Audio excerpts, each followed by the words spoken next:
It's the difference between leadership and management. I trust the guys. The business has been running for years. They know what they're doing. They don't suddenly need to be managed in a particular way. And they have the responsibility. I give them the autonomy to make the decisions that they need to make. I focus on not getting into the detail. Sounds like the leader that we all want. So, hi, my name is Ronan Kennedy and I'm a career coach and podcast host. I'm interviewing people from various different careers, industries and backgrounds to find out what they do, how they got into it, and what they like or dislike about their roles. So whether you're a seasoned professional looking for some inspiration, or whether you're a new grad looking for some ideas and options, this podcast has something for you. So join us every week as we delve into the world of work, share personal and professional development tips, and uncover the secrets to a fulfilling career. Today, I'm talking with Brian Daly, who's very kindly carved out a couple of moments of his busy schedule to chat to us about his career so far. Brian, thanks so much for chatting with us. You're welcome, Could you, Ronan. Delighted to be asked. yeah. Could you maybe kick off and tell us a little bit about your career history so far and what you do, please? Yeah, well, I suppose at the moment, I'm managing director of Shelton Distributors, an Irish company. It's actually in their 50th year. Um, I'm, uh, I'm the first non-family managing director of the business. And I'm also, suppose having worked in my own business for the last number of years, I still do some of the stuff for other companies that I've been doing over the last 4 years. So that's kind of part of my agreement with Shelton. So I qualified a number of years ago as a coach, so that's primarily what I do. And I do some work with Enterprise Ireland on investor panels and mentoring startup companies. Oh my God, lots of strings to your bow. How do you juggle all these? Well, I suppose you have to be quite disciplined on time. And in fairness to the guys here in Shelton, they understand and understood when they asked me to take on the role that there were certain activities that were precious to me that I wanted to continue. So we have a good understanding. So yeah, it's a nice mix. Wow. It sounds to me like taking on the MD, the managing director position is an audacious challenge to start. And then on top of that, you've got the family, I suppose, interest. Uh, it must feel like a big challenge, or how do you navigate that sort of thing? Yeah, it's an exciting sort of a challenge. I suppose I haven't been MD of a company before. I mean, I can say I was MD of my own company, but it was just me. So I could also say I was CEO, but that's not the point. I think the interesting challenge here is it is a family run business. And now I'm coming in as the managing director. So I suppose working with the guys to understand, um, you know, where they want to see the business in a number of years. My background you know, is in sales, negotiations, operations, logistics. So I understand how the business operates, and I understand, how it's currently operating, and I'm getting a clear picture of how it needs to operate into the future and kind of the adjustments that need to happen. One of I suppose my acid test in anything that I do, in leading a business or a department, is that the business or department has to be able to function on a day-to-day basis without me. I'm very clear that what I do is I work on the business, and I encourage any of the clients that I've worked with over the years to assess whether they're working on their business or working in their business. If you're working in the business, the day to day will happen. But if you're not working on your business, then the direction isn't there. So you're not going to achieve the goals that you want. Um, So, what does that look like on a day-to-day basis? Because MD, managing director, is a role we hear about all the time, but I'm never really sure. I'm like, what do they actually do? Like, what does their day-to-day look like? How are you working on the business? In other words, working on the strategy on a day-to-day basis? Because for me, strategy is one and done, or at least that's the idea I have. You know what I mean? Yeah, well, I suppose it's kind of crafting the strategy. So I suppose from a coaching point of view, where we'd recontract or contract initially, in terms of what somebody's goal is, and then through a number of sessions, you might kind of unearth certain kind of topics that become a focus, and you recontract with the person. We would probably, I suppose as I get deeper into the business and my understanding of it, um, you know, it would be a case of recontracting with the owners of the business to kind of say, right, well, is this where we're going? Is this what you want? And looking at it then to say whether the business is resourced appropriately in terms of, you know, what the objective is. So, depending on the objective, the business has to be resourced appropriately. From an MD point of view, I'm looking at next year. This year is in train, the business is running. So I'm looking at next year and the following year, what needs to happen, how it needs to be resourced. There are a couple of people within the business who plan to retire over the next 18 months. So there's a succession plan that has to be looked at, but also um, on the basis that roles may change within the business in terms of how the kind of management of the business is structured. So you're not so much focused on today and tomorrow.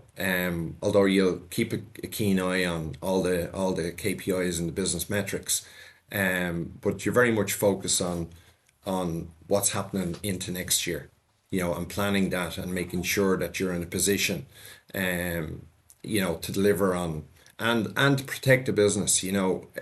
As I said, one of the key things is people, and when you're losing potentially, well, not potentially, but losing people through kind of retiring from the business over the next 18 months, they have huge knowledge within the business.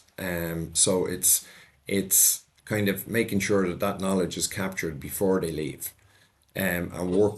How do you do that? Is it lots of conversations, or is it getting them to write everything down, or? Well, yeah, I mean, it's a little bit of both. I mean, making sure that you've standard operating procedures, kind of that they're crafted, drafted, and kind of people understand them. So is that another thing in a small business, you end up with key man dependencies. So some of these people, the business relies on them in what they do. Some of them have unique knowledge within the business. So it's making sure that that knowledge is recorded and that it's transferred appropriately, so as that that's a risk that businesses have to mitigate. So we would look at from a people point of view, a development plans across the different people in the business that will support what we're looking to do into the future. So none of that is, it's all happens day to day, but it's all thinking about the future. Yeah, yeah, lots of strategic planning, and you have to Yeah, be future focused the whole time. yeah. Can I ask you? I suppose over the years of working in sales and working in business development, and now being an MD, and having your coaching Mm. qualifications as well. How do you think about hiring the right people? How do you think about finding the right people and make sure they're going to be a fit, especially for a family business, right? Which I guess is an especially close knit team. Yeah. Well, I suppose chemistry is everything, and attitude, I would look at attitude before capability, because capability can be developed, but attitude is hugely important. And I suppose in setting up the business in Northern Ireland, we've had to recruit a logistics, warehousing and logistics provider, and we've also had to recruit salespeople. And um, I think I was quite lucky in terms of this recruitment process because I didn't actually advertise the roles. I researched people. So I leaned on my network and spoke with people and got names of different candidates. I think we spoke with four people for two very separate roles. Um, Two people weren't interested. As it happened, the other two people were a perfect fit. And um, in this situation, both of them already have the capability, experience, and the knowledge of the market. And what I've seen in talking to them since, put out job offers and that, is their attitude is excellent. So that's it. They're the important things for me. That's really interesting that you're kind of headhunting the right attitude. I suppose from your network, they've got the ability already, and then after that, you're just honing in on who's got the best attitude and the best chemistry. Yeah, so probably flipped it that I've already got the reference, and then it's meeting the person to see if the chemistry is right, to see if they would be a fit within the business. Um, you know, you want somebody who's going to, in two kind of sales roles between kind of key accounts and business development.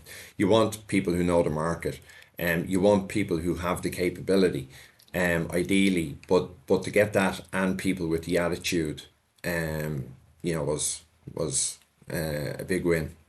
So yeah, so very happy with that. That's great. That's great. They're nice insights. Can I ask when when you've worked in different elements of the business, throughout your career so far, and now working as an MD, do you find yourself having to pull away from those things that you did before and say, oh, that's actually not my job, and I just have to leave it, and I have to work on the strategy? Like, do you find yourself getting naturally dragged in to day-to-day stuff, whereas you have to kind of say, oh, I need to leave that and Yeah, focus on being an MD? yeah. I think I have to separate kind of me, who I am, from work me. And I don't see myself as being a very detailed person. But anybody who knows me in work, I'm to the nth degree of detail.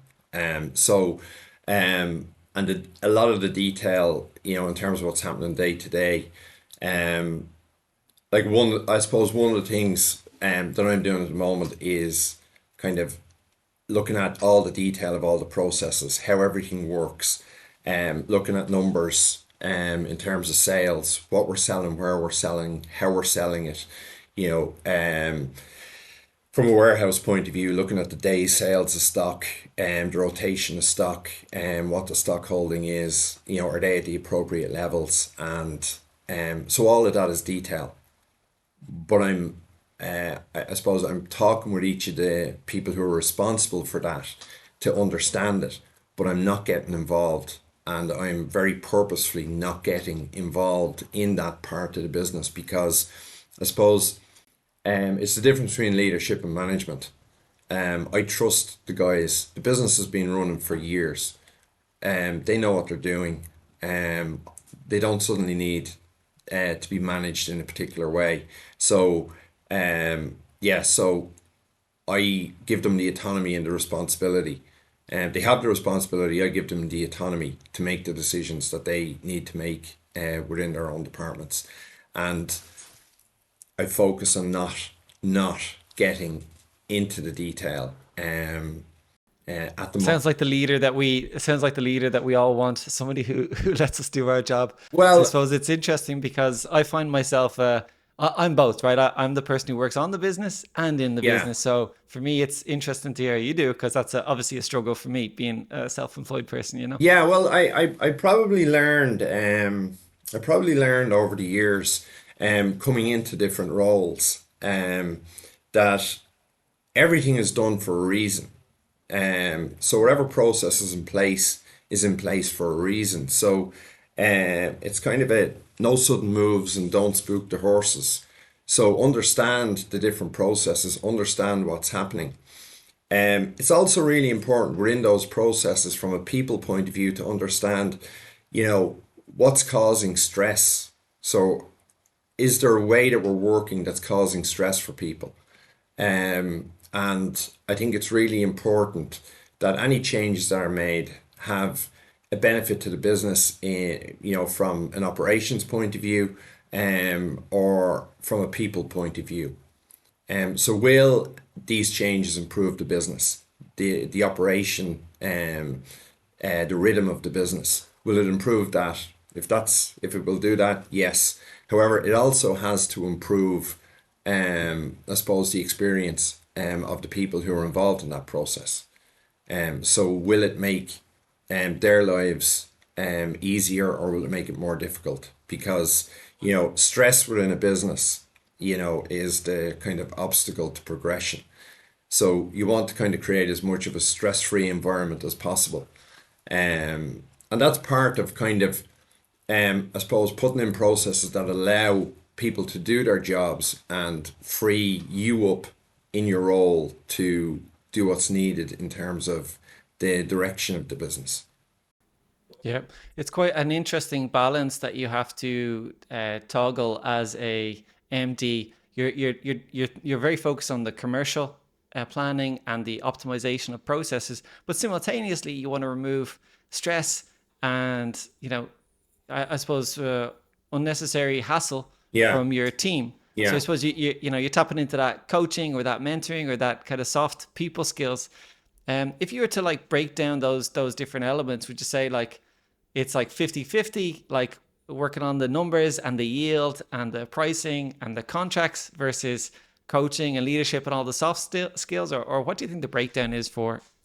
Um, I would say at the moment, because having come into the business over the last kind of couple of months, I've spent a lot of time talking with people, and kind of listening and understanding. I've spent a lot of days out on the road to understand what the reps on the road experience, and what the customer reaction is to product, and the range and the offering that we have. So all of this is building up a picture, in terms of, what's needed, within the business over the coming years, and what adjustments need to be made. So, I suppose getting that experience with the customers, with the sales team out on the road, speaking with the guys internally. So, having one-to-ones with the guys, kind of setting up kind of a kind of a meeting cadence to improve communication within the business, and kind of, I suppose, working with asking a lot of questions of each of the different managers, and I keep telling them this is not to interrogate the process, this is for me to understand. So, yeah, there's a lot of conversation at the moment, but I think I've always kind of operated in that way, that I talk with people a lot, um you know um even from the point of view of emails, and that sort of community. I would prefer to talk with somebody, than kind of email them something. And so I'll kind of have one-to-ones with people, and chat through and follow up and kind of, but sorry, go on. I think that's a lost skill. Do you think that's a skill? Do you think that's a skill we're losing it all with email and instant messages and chat and WhatsApp and all that sort of stuff? That just picking up the phone and talking to somebody or sitting down and like, the whites of the eyeballs type of stuff. Yeah, I mean, email is a benign kind of, form of communication. We used to say, in terms of interaction with suppliers, if you're talking through email, you have a problem in your relationship. So if you're not conversing, then there's a problem there. So email wouldn't be my primary form of communication internally. It would be talking with people, and kind of asking them questions and getting to understand, their position, or talking through, maybe a better solution, or maybe a different way of doing stuff. Email, in terms of information update, fine. In terms of moving stuff forward within a business, I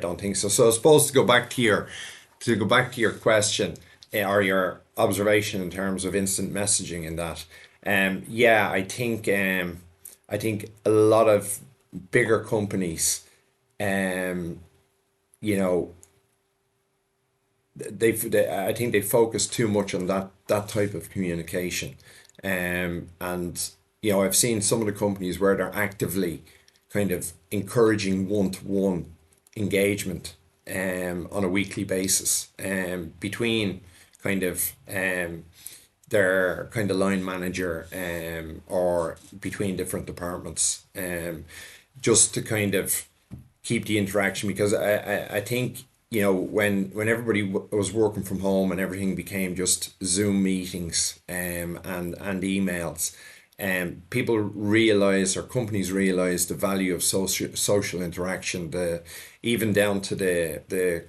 water cooler conversations, where people were talking and kind of teasing issues out.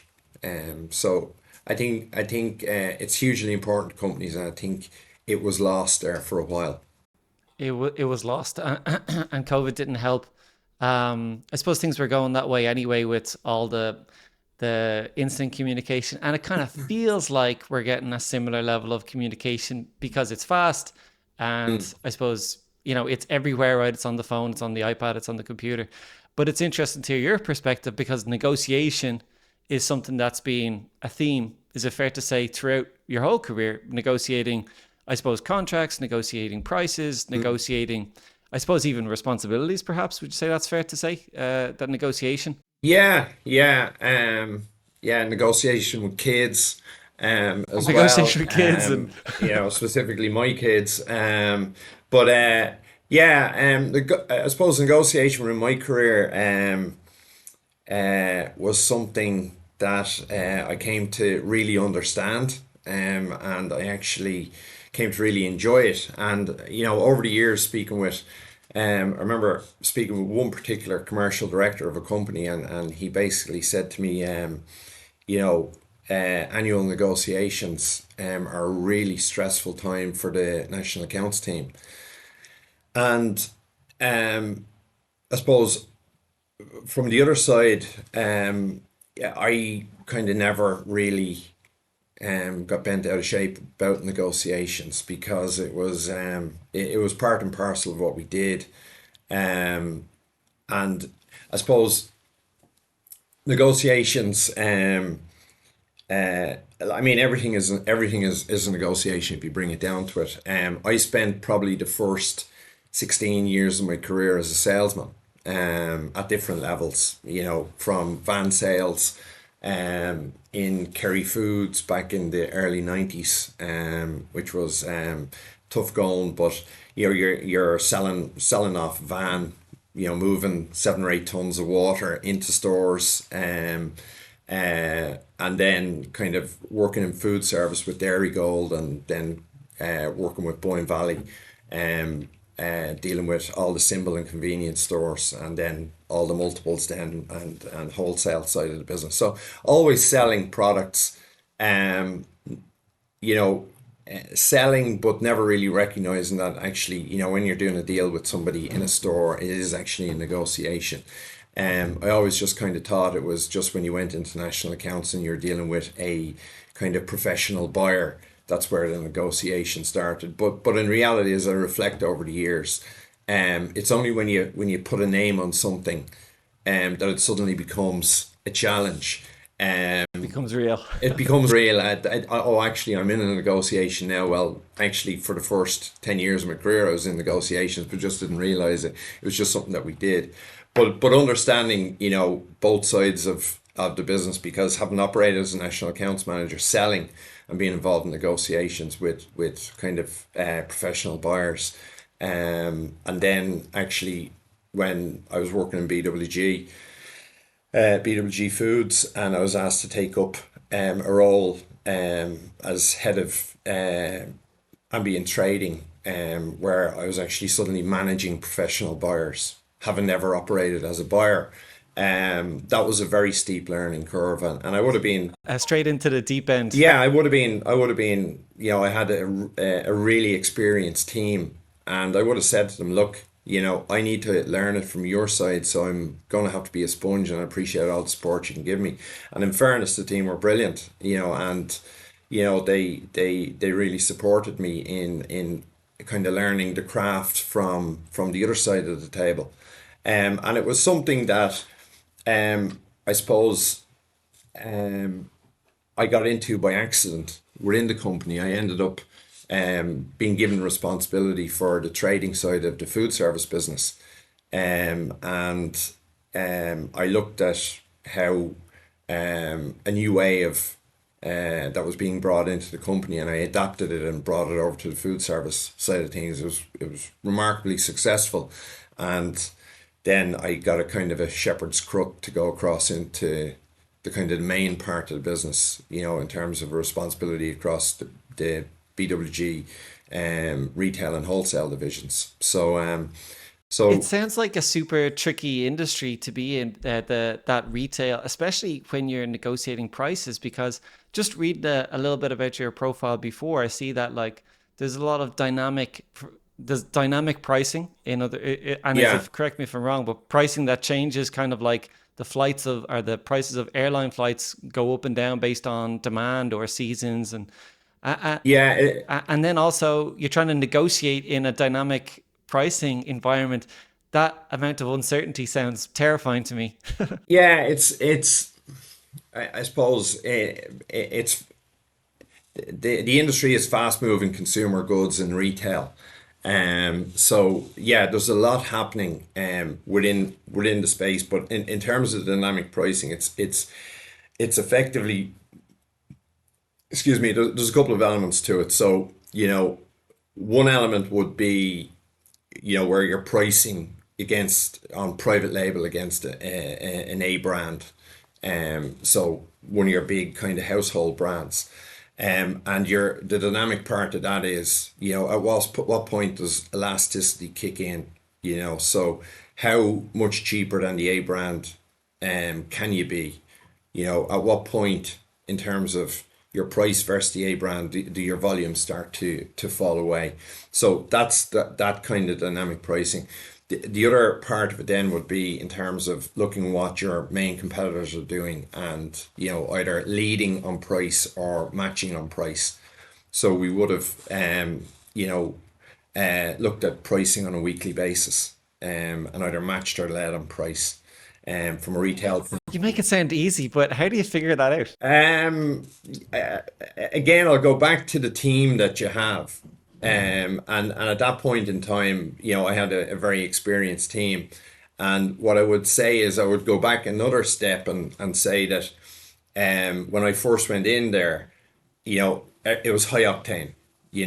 Everybody was busy, stressed, frazzled, and kind of looked at all the processes that were there, looked at ways of working, and I basically changed a lot of the ways of working, put in more appropriate meetings with a kind of a better rhythm and cadence in terms of the engagement, gave the guys autonomy in terms of the decision making.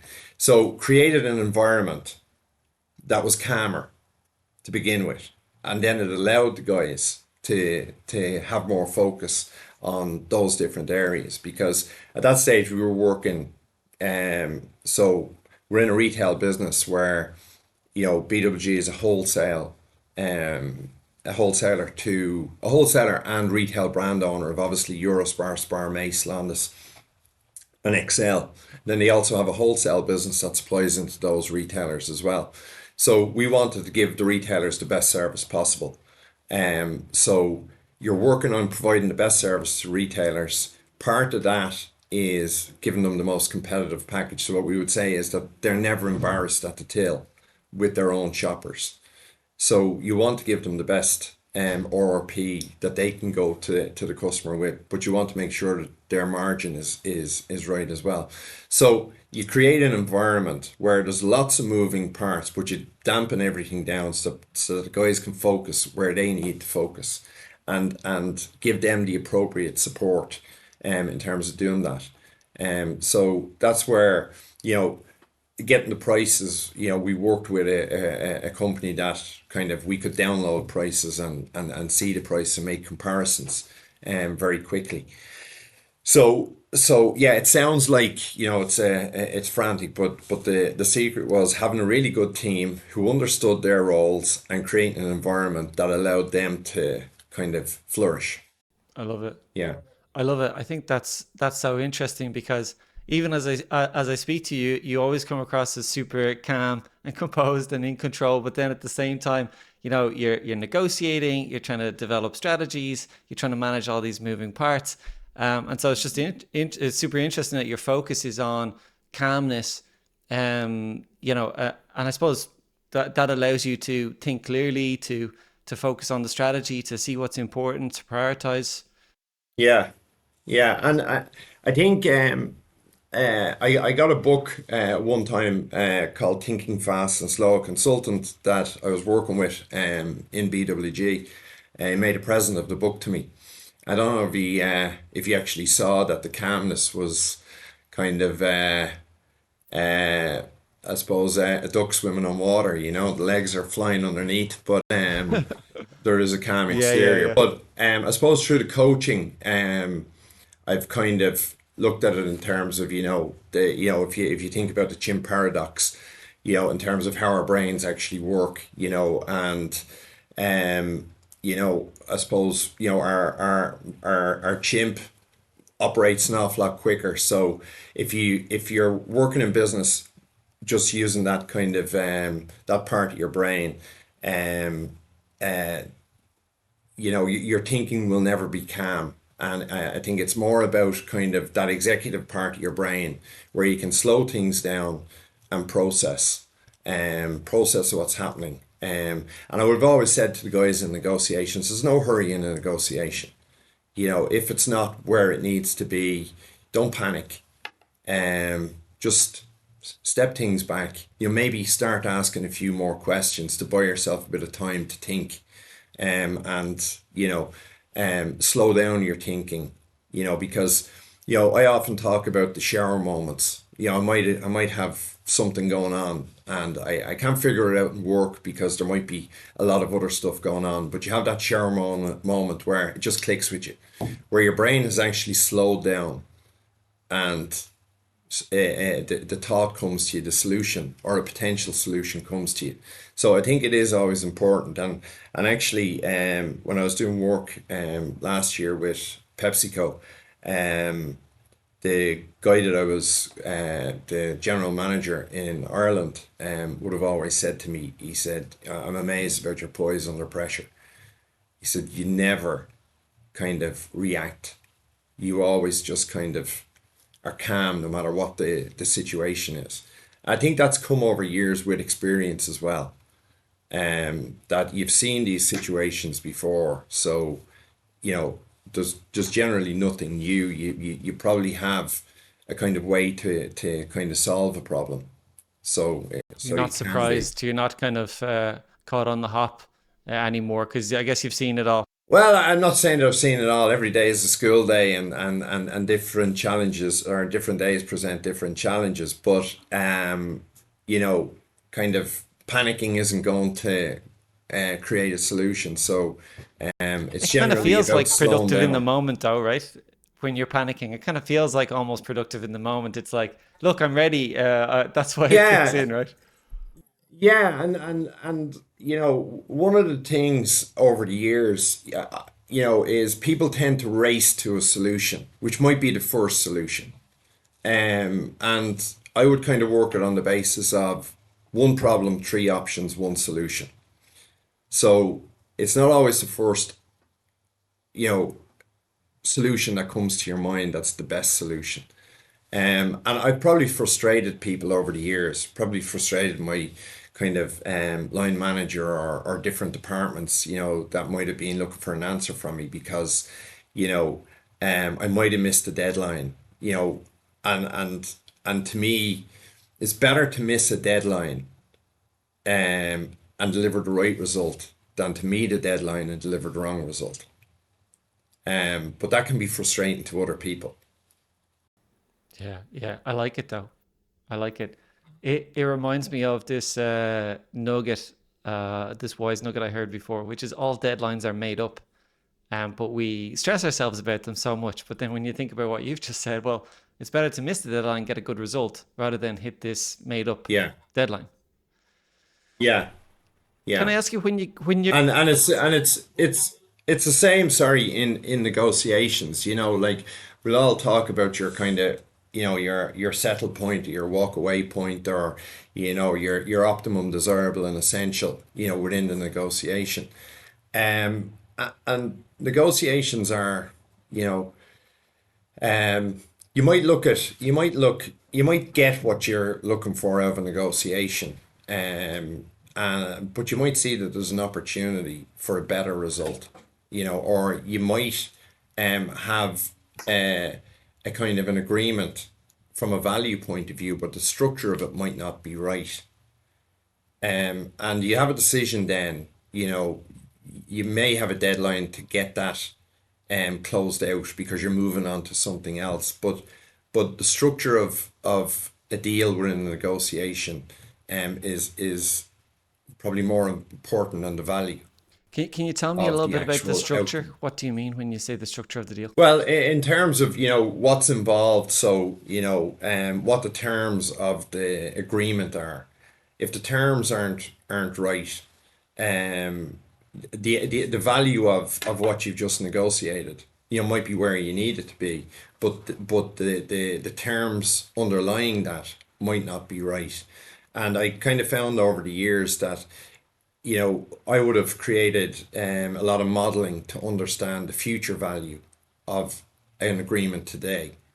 And, there were times where the future value was would decrease based on the structure of, what was being kind of proposed as a solution. So while it worked for today, I would look forward in the future and say, but it won't work so therefore it won't work. So if I just looked at it from today, I could say, well, yeah, I can agree to this. But if it doesn't work in the future, I couldn't agree to that because the structure wasn't right. Very good. So So you're using I would you're then go back. forecasting or using predictive models to gather data and then inform your Yeah, decisions in the negotiation. yeah. So you would look forward to see what's the shape of sales, in terms of you look at your the category performance, or what the projections for a particular category are, and how you're trading with maybe that supplier, and look and basically say, right, well, where are we going to be into the future? Will this work for us in the future? You know, can we reach the particular thresholds? Say it was a growth agreement, would we be able to reach the thresholds? So if those things aren't right, then you can't come to an agreement on it. So it doesn't matter what the value of it is. The structure and the terms of the agreement are hugely important.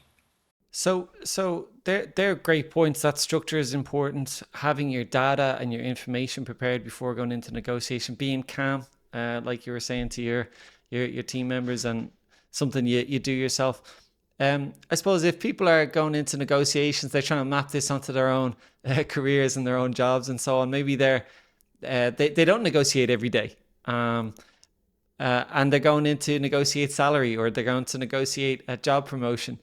Um, what sort of tips would you have for people going in to negotiate if they're not comfortable in negotiation? It feels like they really want the job, they really want the salary increase, and maybe they're a little bit nervous about it. What tips would you have?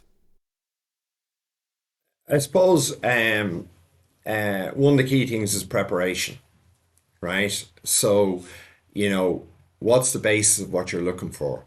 Um, and I suppose it's more difficult one for me in terms of people going in to negotiate for salaries. But it does boil down to preparation. We would have often profiled. We would have used profile in terms of understanding who we were negotiating with, to kind of understand what levers there were. So I suppose if you're going in to negotiate, what's the value that you bring to the company? So this is all preparation. What's the value you bring to the company? What are your achievements? What have you delivered? You know, depending on who you're talking to, are they about numbers? If they're about numbers, then be able to express your value in terms of, your euro value, in terms of what you deliver to the business. If who you're dealing with is about people, then speak about people. So it's really about speaking their language, understand what's important. So in negotiations, it's all about levers, and Understand what you their know, needs are, what their motivations are, understand and that's the exactly. lever to, I suppose, influence. Yeah, to influence the conversation, or at least to give the best account of your position in terms of what you're looking for, and where you bring value to the company. Um, but it's also hugely important. I mean, we'll all talk about the outrageous opener. So your salary is currently 50 grand and you want 100 grand. Well, that's an outrageous opener. And if the gap and used appropriately, it can be fun. But it can close down negotiations if the gap is too wide. So you need to kind of, be realistic and give yourself room to negotiate, but not be incredible in terms of what you're looking for.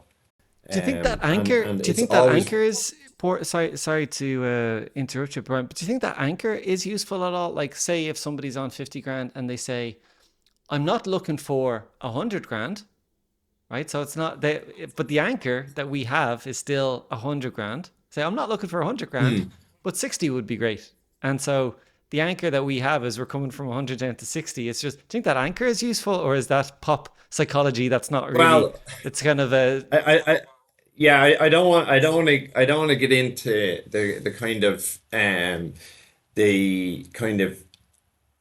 I suppose the way negotiations work. There's a very good book, Never Split the Difference. But most negotiations end up between the opening point and the existing point. Just kind of comes back to it. So if you're looking for 60, you'll end up at 55. But I suppose um it's I suppose there's a lot involved in negotiation. There's a thing within negotiations, and I used to just look at it as being fun and engaging with the person and putting the other person at their ease. And it's kind of a neuro linguistic programming. So if I smile, you're probably going to smile there. You've smiled. I haven't told you to smile. You've just smiled. So it's making a connection with somebody across the table. So you can put in something, but you can't put in a kind of a high ask. If you've engaged the person emotionally, they're more likely to entertain your ask. But you always have to be able to support your ask as to why. So if I came in and just kind of sat and my body language is completely different, it's sending a message to you.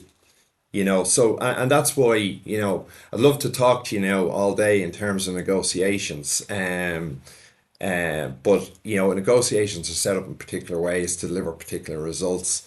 Negotiations can be one on one. There can be a team of people with different roles and yeah. responsibilities in There's the lots of different negotiation. dynamics in it for There's sure. lots of different things, but if it's just in terms of a salary, do your prep work, understand who you're speaking to, what's important to them, understand what your levers are. This is all in the prep work.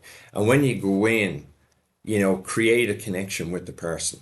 Try and put them at their ease, create the right environment. And if you're getting a kind of a negative response, ask questions, understand their position, and get as much information. And, if it's a no, well, kind of understand the no. What is it about this no? What part of this doesn't work for you? And So try and understand the understand objection, what understand the areas problem. could work. Yeah, understand the objection, understand what the problem is, and ask for the opportunity to say, well, look, maybe I'll come back to you. Um, and we'll discuss this further. It's really I interesting to understand hear how you're in its always focusing current on the guise. relationship, and building that, and not just focusing on purely numbers. Well, we're social animals, you know. I mean, it is all about engagement. You know, as I said to you earlier on, if you understand, um, you know, that connection, um, you know, one of the things that I did, you know, I'm involved with a company called StrengthScope, which is psychometric testing, profiling, in terms of what your strengths are. And one of my strengths that came through was relationships. And, you know, a lot of suppliers in the trade over the years would have basically said the softest part of him are his teeth. He's not about relationships at all, right? Yeah. But when I showed it to family and friends, they said, yeah, absolutely, relationships. And my partner actually kind of um, clarified it for me that I spoke about, you know, who I saw was really good at relationships. And I said, there's a particular sales director and he's really good at relationships. And she knew him and she said, no, he's good at rapport. Mm. So she says, you're good at relationships. So you invest time in people to build relationships. He builds rapport with people. So he can walk into a room, have a chat, you know, tell a funny story, you know, put people at their ease, and then like a butterfly move on to the next person. Um, Whereas I'd be more about the actual relationship. Right. So longer term, continuously building it, keeping in good Yeah, communication. I suppose understanding what people's yeah, concerns and problems are, right, is something that you do in all your negotiation and business interactions. Can I ask you yeah. And about this? Sorry, after you.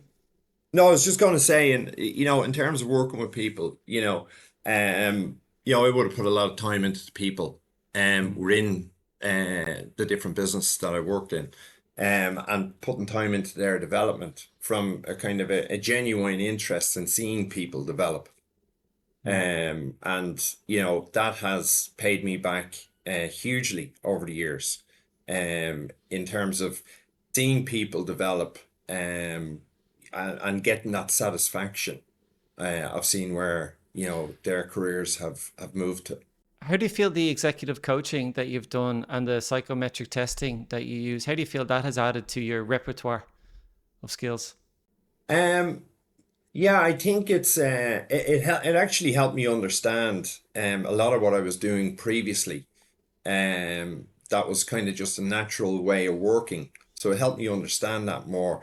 It's given me a greater awareness, in, I suppose, in terms of understanding people. Mm. You know, and probably given me more confidence in terms of how I actually, um, you know, if I meet somebody and I build a picture of who that person is, you know, it's given me more confidence that that picture is probably a pretty accurate picture.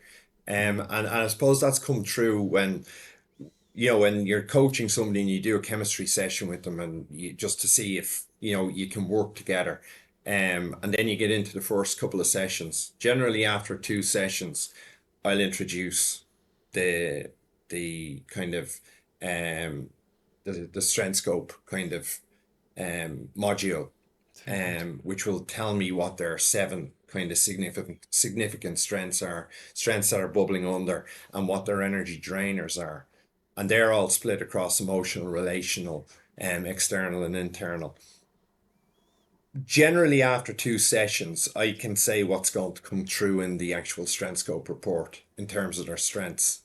The strength scope report is really good because it's their answers. It's not Mm. my impression of them, it's their answers. So it creates a really good platform for us to then work on, you know, where their strengths might be in overdrive, you know, which is draining them, Mm. or where, you know, they have strengths that they might not be utilizing.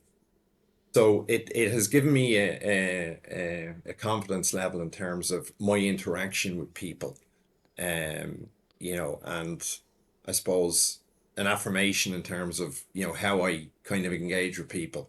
Yeah. And it's also, I think, um, as I said earlier on, in terms of purposeful conversations, negotiations are purposeful conversations, and a coaching conversation is a purposeful conversation.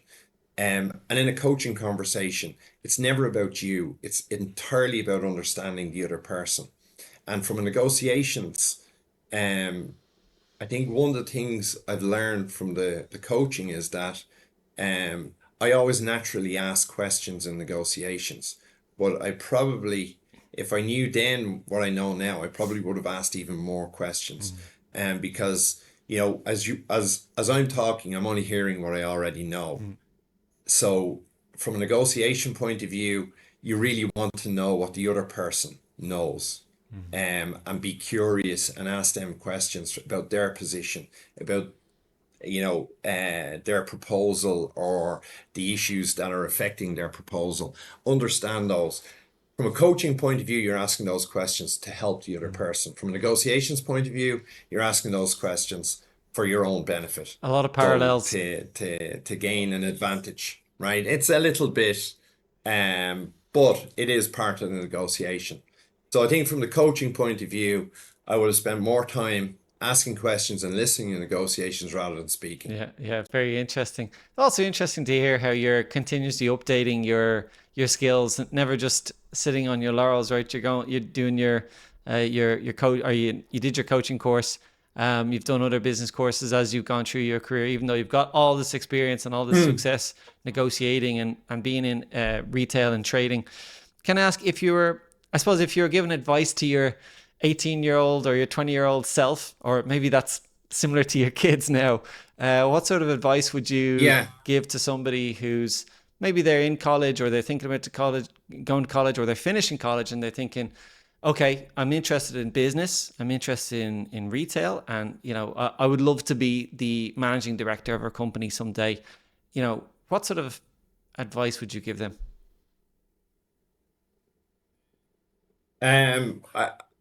I would have to think about what I say to my own. I have three boys and between 16 and 21 in college or in school.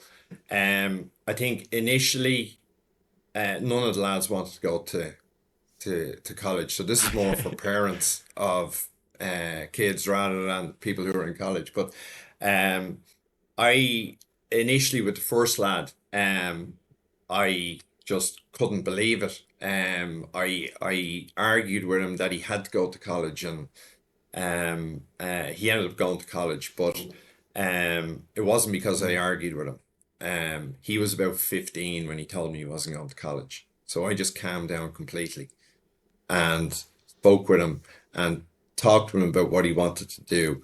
I think I that stage in my life, I was kind of it wasn't about what they did, it was whether they were going to be Mm. happy doing what they were doing. So I had kind of thought, well, they'll get involved in kind of business or whatever. And my three guys are three very different Mm. guys. One of them actually is quite business oriented. The other guy, isn't. He wants to work in a completely different, field. And speaking of fields, my third guy is hugely involved in farming and has a huge interest in Oh. farming, and kind of construction, and that's what he wants Mm. to do. But the advice and what I said to each of them was, whatever you want to do, go to college and get your platform, get your base, and then decide what you want to do. Just kind of, you'll know when the time comes what you want to do. You'll find that you're interested in a course, or you'll become interested in other courses, and that will kind of lend itself. But my advice to my own guys is get your platform in college if that's the area. One of my lads, he wants construction and so on. So I basically said to him, get an Mm. engineering degree, and he just wants to do a trade. So he wants to be an electrician or something along those lines. So that's fine. If that's what he wants to do, that's what he'll do, because it's we're all built differently, and businesses need different personalities and different skill sets. Businesses need people who are detail oriented, and they need Mm. creative people. So, and they need different personalities. So So each of my guys are different. Anybody going to college will be different to the next person. So understand what will make you happy, what interests you at the moment. Because if you're not into kind of administration at the moment, you're probably not going to be into administration in 10 years' time. So kind of if you can recognize what makes you happy now, you're on the right track in terms of what will make you happy into the future. Um, and you know, I would look at it from my own perspective. I left school and um went straight into working in for a local publican who had a group of pubs, and he moved me to another pub and served my apprenticeship as a barman. And then from there, you know, I was still an apprentice when I went to a really top class pub, and was an assistant manager at the pub before I Oh, finished wow. my apprenticeship. All I wanted to do was own a pub until somebody from Kerry Foods came in and offered me a job as a Oh, salesman, wow. and then I became a salesman. So, and as I said, you know, uh, I got a shepherd's crook into Yeah. trading, you know, going from sales to trading. So it's very unusual to have worked both sides of the table. And my friends who are all involved in sales said, you know, that's sloppy. How did you end up working, you Mm. know, in trading? So so I always knew that I had a capability to do more. But my career path was anything Mm. but straight. It zigzagged from left to right, and it went up and down, you know. So there were different moves that I made, but I always knew that I was gaining Mm. critical experience and gaining experience in different areas. Um, and I suppose that's lent itself to kind of where I am now, where I'm in a position where I can be managing director of a company, and do that within myself because of the experience I have, and do the other stuff that I also really enjoy, which is coaching. And I suppose from an MD point of view, it's it is a role. And you asked earlier on, you know, what do you do all day? And as I think about it now, I Mm. talk to people, you know, which is, you know, if you ask any of my family, when I was growing up, his ideal job is where he gets to Yeah. talk to people, because Very that's who I good. am. I was going to ask you what you So, love most about your job, but I think you just told me, did you? yeah, it is engagement with people. I suppose the kind of the other side of me is, and anybody who's worked with me, you know, I love a model in terms of an Excel model or a Power BI model, you know, in terms of being able to mine Mm. data and understand what's happening within the business and affecting change through data. And you know, when I was working in BWG, our MD was a qualified engineer, Willie O'Byrne. And it was manna from heaven when Willie came in, because Willie challenged our IT and our MIS departments to improve the quality of the data. So this was like Christmas morning, for me, in terms of, you know, what I was getting in data and what I could kind of use. And data was a huge part in negotiations. You know, every year we'd build, well, I'd build a commercial model that gave all the traders everything they needed to know, purchasing, sales, stock, Mm. um, margin, income, everything, all the way out to EPOS, so that they could build their negotiation positions, with suppliers.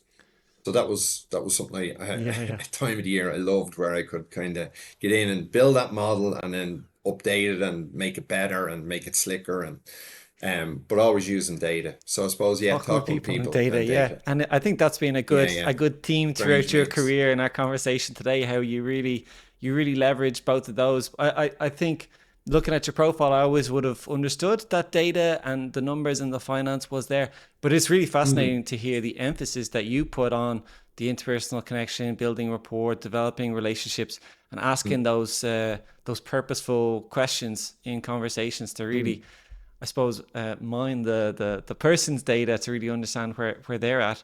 I think that's something, yeah.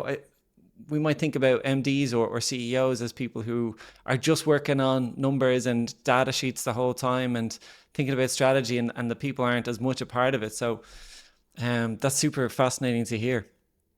I suppose maybe just to wrap up, if there's one, I wonder, is there one kind of guiding principle or theme, throughout your career that have found has been very useful for you? I know you say your career has gone up and down in different directions, and left and right. So definitely adaptability is a big part of your skill Yeah. set, being on both sides of the table as well. That jumps out at me. But I suppose, what do you think? What do you think is a guiding principle that has really helped you throughout your career? Um, I it's obviously I want to give this hugely kind of profound, Yeah, yeah, yeah. insightful, but it probably won't be. I think throughout my career, I think earlier in my career, um, I probably didn't fully understand what my capability was, and didn't really understand. And I think over time I listened to people and I started kind of understand who I was, how I operated, and that kind of helped me in terms of from a confidence point of view in taking on challenges. Um, I think as I was progressing through my career, I always had good mentors and good sponsors in terms of who I was working with. So that to anybody, kind of as you go through your career, you know, identify who your kind of backers are, who your sponsors are, and lean on those people, by agreement with them, to help to mentor you, to develop you, because like coaching is a shorter term piece, but mentoring, in business, don't look for answers from whoever your mentor is. um Always look to provide, and we always said, if you're going to come with issues, come with a solution as well. So, there's a kind of piece that I encourage, which is kind of ask and drain the person for their position before you tell and fill them. So in terms of putting your kind of solution forward. And I would kind of say that challenge yourself to come up with solutions as you go through your career, because it will stand to you, because that's where you gain your experience. But I suppose just going back to, so I told you that wasn't going to be very good, but it's I kind think of, that's great, Brian. it's something that I've kind of, yeah, no, it's something that I've kind of looked at, over the years, in terms of, I've always challenged myself to come up with solutions. Um, so if there is a problem, and working in BWG was a great environment, because um they never did blame, they just did solutions. So they knew, the management of the company were in my department, we knew mistakes would be made, but as long as people were learning from the mistakes. So, encourage people to trial different ways of working. But I suppose that's going off the question that you originally asked. Um, so I suppose know identify what your values are, and always check back to your values. Yeah, You I know, think I think they're great points. Understand your value yeah, and your values. yeah, Get mentorship or get sponsorship. Basically, get somebody who can support you, yeah, and maybe even ask you the right questions as you go. mm, But really doing that reflection piece on yourself, where you can understand yourself and your value, and then maybe find your own solutions going forward and come to the mm, table with solutions. I think they're great points. yeah. Well, I suppose it's, when you're trying to um kind of boil it down to just a couple of points. I suppose just trying to think through exactly what those key points are. But I think you've synopsized it very well there, in terms of what you said. But then, Ronan, in fairness, you always did. So That's part of the game. But Yeah. so I think they're great points, and definitely something. I think as a self-employed person, it can be hard to find that sponsor or that mentor, and probably something I should have done more of. I would have gone to people in my family or in my friend group, which are fantastic mentors and sponsors. Mm, But it would have been more informal, right? Whereas I think having that mm, regular cadence that you're talking about would have been super useful, for my mm, own reflection. Whereas it was really more, moment to moment by chance. But one thing I think was useful was writing. So I would write a lot, and that would, you kind of your own mentor in that way, where you're mm. making notes and you're getting distinctions and you're clarifying your head. And I think that would be useful. But having someone else do that would definitely have been useful as well. Yeah. Yeah. Yeah. Yeah. So Brian, wonderful to hear your insights on negotiation, pricing strategy, executive coaching, the life of a MD, and how you go about your day to day business. And also, I think it's great to give people the insights that, like, careers go up and down and left and right, and Mm. things happen. But um, it's great to see you in the MD chair and sharing messages that relationships are important, but also your dad is important, and having that focus on calmness, which I think is super important for our world these days because we've so much Yeah. noise coming at us. So thank you so Yeah. much for your insights. Thanks for the opportunity, Ronan.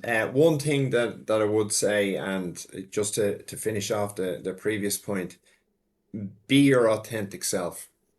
Mm. Um, Whatever environment you work in, have fun in what you do. Most businesses, what you do is not life or death.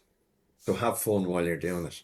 And, be the person that you are, because it's so much easier when you are who you are and you don't have a work mask. So makes everything more enjoyable.